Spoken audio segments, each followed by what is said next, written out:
जय श्री कृष्णा। राधे राधे। आपके अपने चैनल लॉर्ड कृष्णा भजन पर आप सभी का स्वागत है। आज हम पौष मास के कृष्ण पक्ष की सफला एकादशी की व्रत कथा लेकर प्रस्तुत हुए हैं। यदि आप भी कृष्ण भक्त हैं और आपको हमारी वीडियो पसंद आए तो अपने कृष्णा के चैनल को सब्सक्राइब, लाइक, कमेंट और शेयर जरूर करें और बेल आइकन का बटन जरूर प्रेस करें ताकि हमारी आने वाली वीडियोस के नोटिफिकेशन आपको मिलते रहें। तो चलिए शुरू करते हैं। सफला एकादशी व्रत कथा।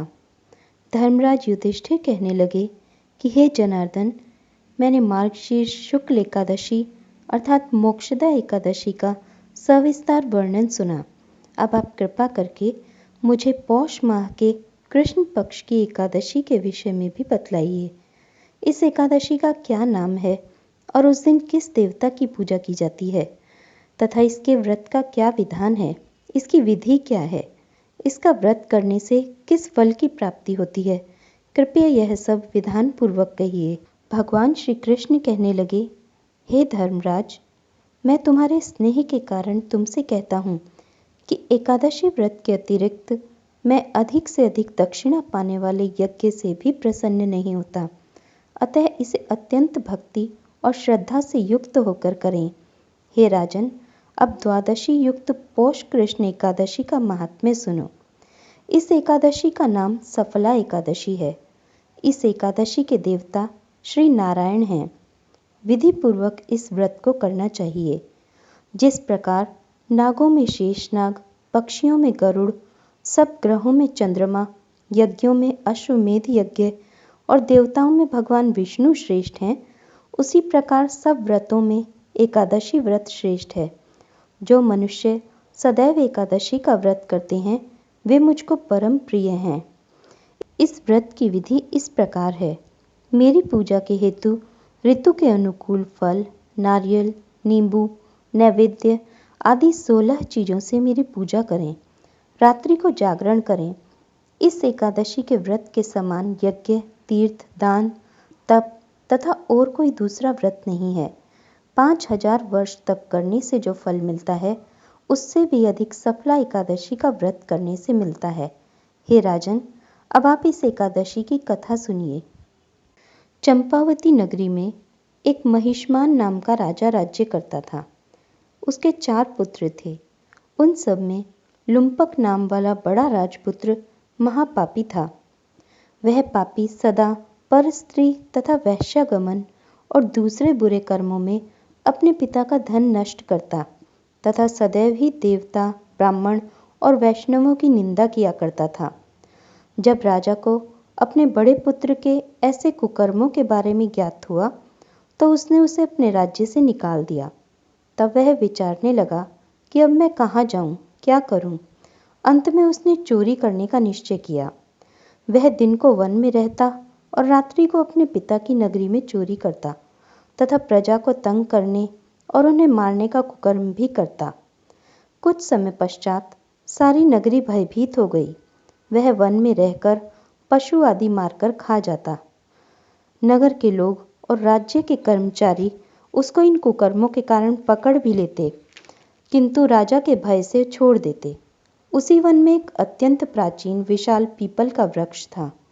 उसी वृक्ष के नीचे वह महापापी लुम्पक रहा करता था। इस वन को लोग देवताओं का क्रीड़ा स्थल मानते थे। कुछ समय पश्चात पौष कृष्ण पक्ष की दशमी के दिन वह वस्त्रहीन होने से शीत के कारण सारी रात्रि सो नहीं सका और उसके हाथ पैर अकड़ गए। वह रात्रि उसने बड़ी कठिनाई से व्यतीत की और सूर्योदय होने से पूर्व मूर्छित हो गया। दूसरे दिन एकादशी को मध्याह्न के समय सूर्य की गर्मी से उसकी मूर्छा टूटी तो होश में आकर वह गिरता पड़ता वन में भोजन की खोज में गया, परंतु जीवों को मारने में असमर्थ था।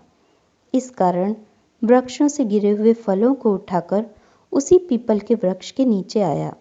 उस समय तक सूर्य भगवान अस्त हो गए थे, अतः उसने उन फलों को पीपल के वृक्ष के नीचे लाकर रख दिया और रोकर कहने लगा कि हे भगवान, यह सब फल आपके ही अर्पण हैं।